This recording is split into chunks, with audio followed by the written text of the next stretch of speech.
I want you actually to close your eyes and let your imagination play with me for just a little bit here at the start of my talk. Imagine that you are living in a small Colorado town. For many of you, that's probably not a stretch. And it's June. School's just gotten out for the year. And it's one of those typical Colorado days where we see a storm brewing in the distance. So you imagine as that storm is coming into your town, you're thinking, God, this one looks a little bigger than the usual storm that's going to hit. And actually, when it hits, it's a doozy. Actually, the center of the storm is right in your town. So the storm moves through really fast. I mean, there's huge hail, there's wind, there's lightning. And when it moves its way out of this town, you take a look and you come out of your dwellings and you see that the hardest hit place in the town is your education campus. And in this town, it's a really pretty small town, there's only one education campus. And on that education campus sits a K-8 school and a high school and some shared space.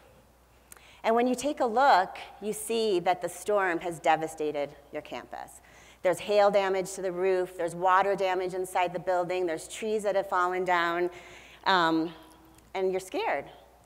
So in the coming days, you come to realize that there's no way that you're going to be able to open up this campus in time for the start of the school year, which is only, 2 months away. So what would you do? Okay, you can open your eyes if they're still closed. I start with this scenario not to freak people out, but to say that this is something that could actually really happen in our state. And it did just happen in the Denver metro area, for those of you who had followed it, not to a school, but to a shopping mall. The Colorado Mills Outlet Mall was completely taken out by a storm at the end of May.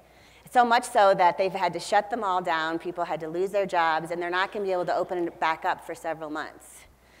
So I use scenarios like this in ways that allow people to kind of take their head out of the current realities of how we run our systems today and think about what might happen if we had to really organize and create a very different kind of a system. And how would we work together as a community to ensure a continuity of learning for our kids? So I'm going to tell you a little bit later about some of the input that I've received back from people who've walked through this scenario and played it out in different ways. But before I do that, I want to tell you a little bit about my story.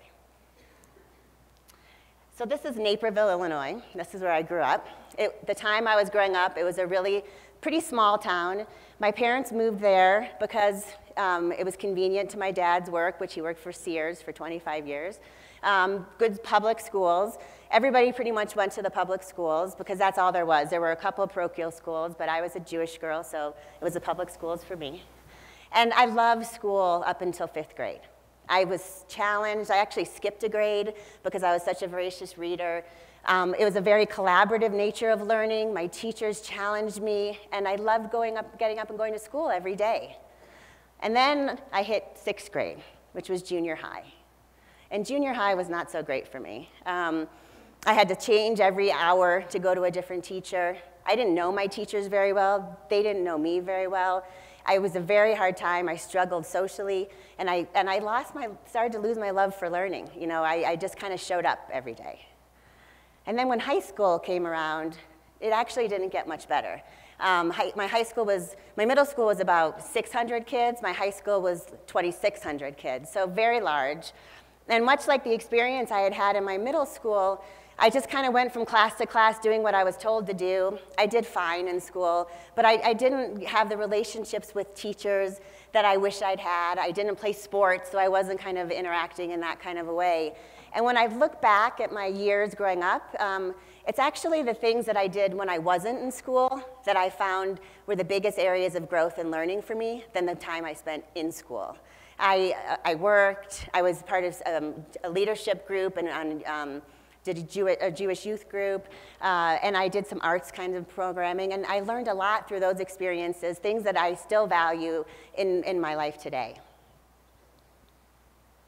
This is my son, Elliot, and that's my graduation when I got my PhD from the University of Colorado, Denver, back in 2003.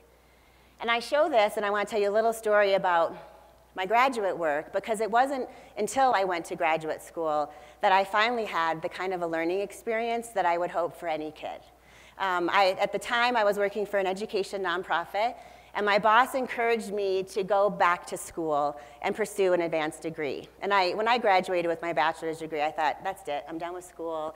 And he encouraged me to do so because he said it will help you develop a breadth of knowledge beyond the stuff you know right now through your studies, but also allow you to specialize and develop some kind of a depth of knowledge in certain areas.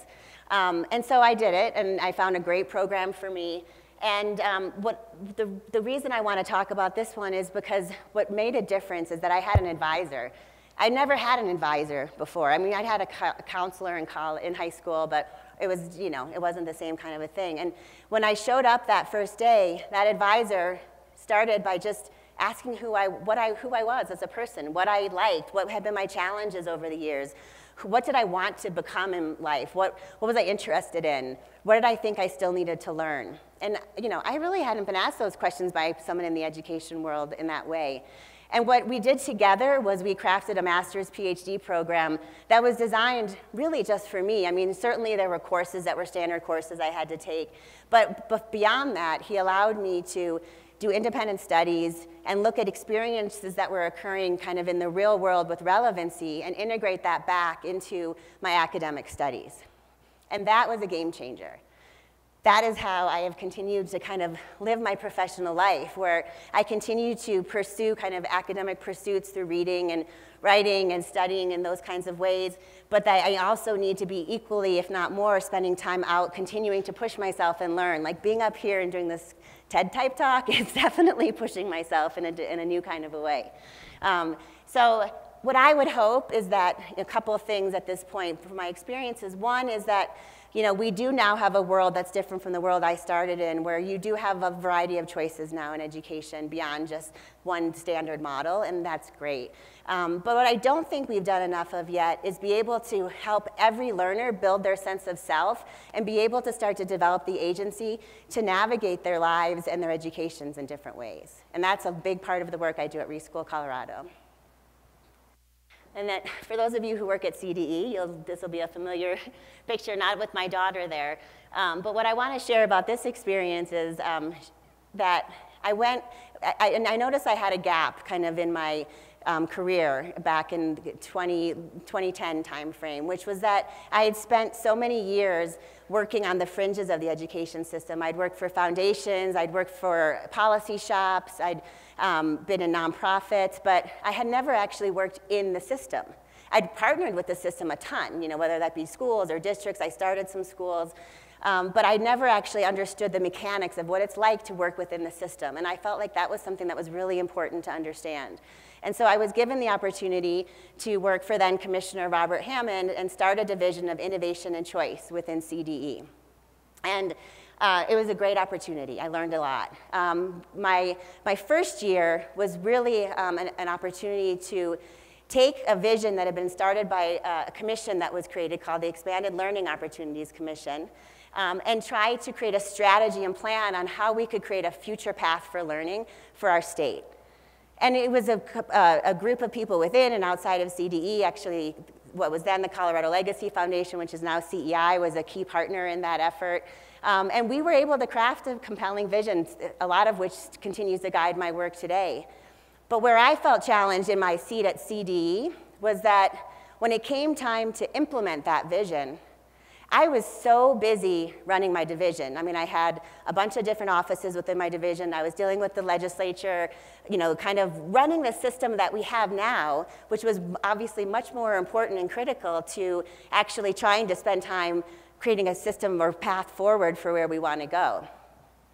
And so I'm guessing that many of you experience that same thing in your current environments. I mean, your priority is meeting the needs of the kids in the building and doing the work that's on your plate now. And it's hard for us to find the time to actually look up from the day to day and try to see where we want to head next and why it's important to head in that direction and what problems we're trying to solve to get there.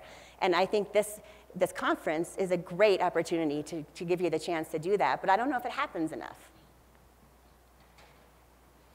So when I left CDE, I went back to the Donald K. Foundation where I had worked previously with the intent of saying, I want to engage with learners, parents, educators, people who live in our state to say, what if we had a chance to start from scratch? What if we could come together, take a look at what are the problems or opportunities that we want to tackle together, and how could we design a new system if we had the chance to do that?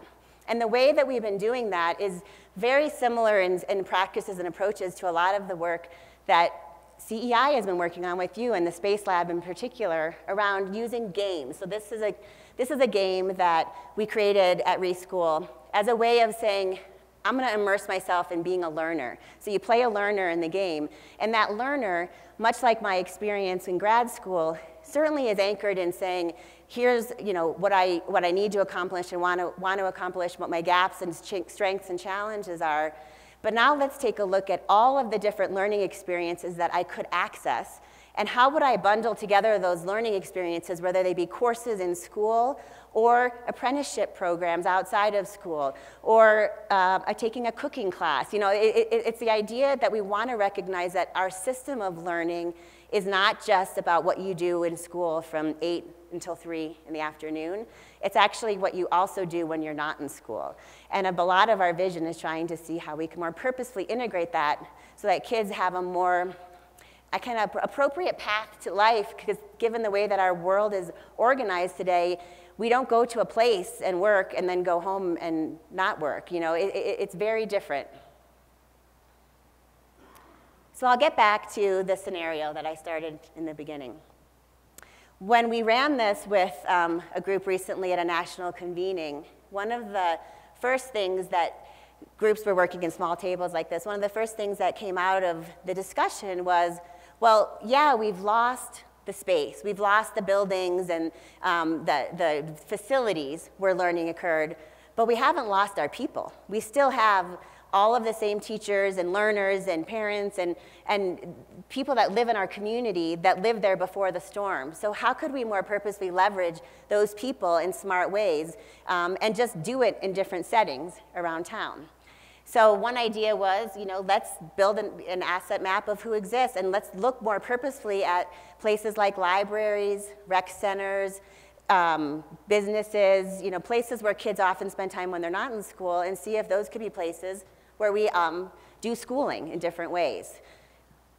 They also talked about this idea of getting to know learners in ways that you might not have had the opportunity to before, where it's a small enough town. What if we spent some time actually talking to kids about what they're passionate about, what kinds of things they'd like to experience, and how might we create some new experiences that add to the kind of courses that we'd already be teaching them in ways that would allow them to have more relevant opportunities, and ways that also involve the community more purposefully in the learning of our kids. So like one idea that I remember that came out was, what if there are a bunch of kids who are on track or interested in pursuing a career in medicine? And you got the biology teachers from the high school to partner with a couple of nurse practitioners from the local clinic, and they created a 12-week intensive kind of a program for kids that would take them through kind of the early stages of that kind of a career. So it's, what I found is that the more people were able to free themselves from the constraints of how the current system is organized in terms of classrooms and schools, they were able to actually creatively create a more dynamic, expansive learning environment that could happen. I mean, it actually is something that if there was such a devastation in a community like this, I truly believe that a community could rally together and ensure a continuity of learning for their kids in the kind of ways that come out of these simulations. So finally, I just want to share that, you can discover more about a person in an hour of play than a year of conversation. And I think that you're learning a lot of great strategies here this week and through the Space Lab. Some of the ways that I've been able to kind of help people engage in creative thinking and kind of play is trying to do that in times when you're not competing with other time like school time. So we've done a lot in the summertime. And we've done a lot with people in the after-school space, and so have other groups that we've worked with. And what happens is those kind of freeing opportunities lead to new solutions that we then prototype and that we build off of. And some of the ideas that we're working on at Reschool Colorado have come about in just that way. So thank you for your time today. It's great to talk to you.